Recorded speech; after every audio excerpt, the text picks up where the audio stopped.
The South African Qualifications Authority, SAQA, processes over 36,000 applications a year for companies and people wanting to verify overseas qualifications. That in South Africa we've been faced with this problem of fraudulent qualifications. It is not only a South African problem or even an African problem, it's a problem that has been observed in the world. And in November 2014, the South African Qualifications Authority, SAQA, took the lead and brought together countries from Africa to see what we as a continent can do to prevent this qualification fraud and verification fraud. Welcome to the SAQA Verification Seminar. The purpose of this seminar is to bring together a network of people from across the African continent so that we can begin to establish good, credible, trustworthy relationships amongst institutions so that we can improve the turnaround times and the quality and accuracy of verification across the continent.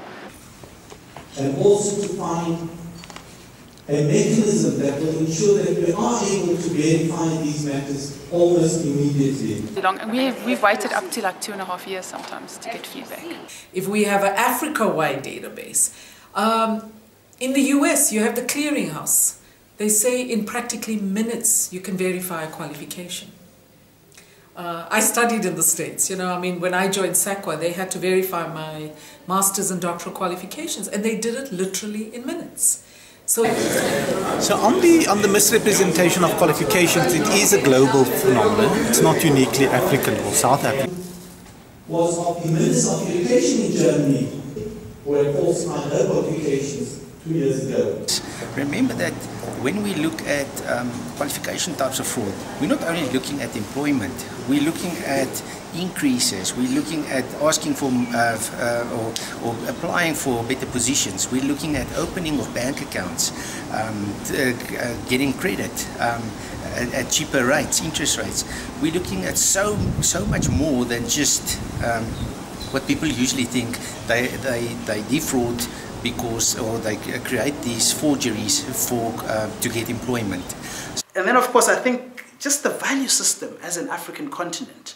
Do we want people who are unqualified, heading our institutions? What does that say about us and our direction? And what will people be able to say to their children? Well, then they say, go to school. You must do well in school. When people who are,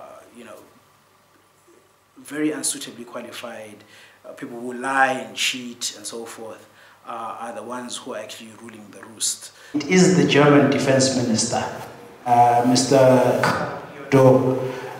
Gutenberg, who, after having been found guilty of plagiarism, had to go. The Education Minister came afterwards as well, and she also had to go. So other countries make it work. It has been very proactive of SAQA to think of coming up with this workshop or seminar, because it had to be done by somebody, it had to be initiated. So I do want to congratulate SAQA for doing something about this sketch and this problem, instead of sitting and waiting for someone else to start. And I think the thing is far more complex than just saying this is the typical profile of a child who would commit fraud. And that is where really good teaching needs to happen. You need to know the children in your classroom, because many children will rather change a mark on a report than face a parent at home. 65% of all fraud happens internally. So you think students, I think your colleagues. So that's the mindset I was talking about earlier. A Chinese couple was found 2 years ago with 1,000 documents from UNISA, signed documents with UNISA stamps, qualification documents in their possession. Where did they get that? Nous avons été, comme membres d'une société, sollicités pour accorder des diplômes de complaisance aux gens. people are able to fake currency, they're able to fake US dollars, they're able to fake rands, sometimes very good looking fakes. So I think we are in that space where we need to move into the post-modern, post-technological world. Of mobility of labor between different countries. Now, if we cannot compare standards and we cannot also rely on the qualifications from different countries in this continent, then we're sitting with a problem. It will create problems for students who want to study in other countries. It will create problems for adults who want to go and work in other countries. So having their certificates from us, and those certificates have some security features, we should ensure that the qualifications or the certificate cannot be duplicated by anybody.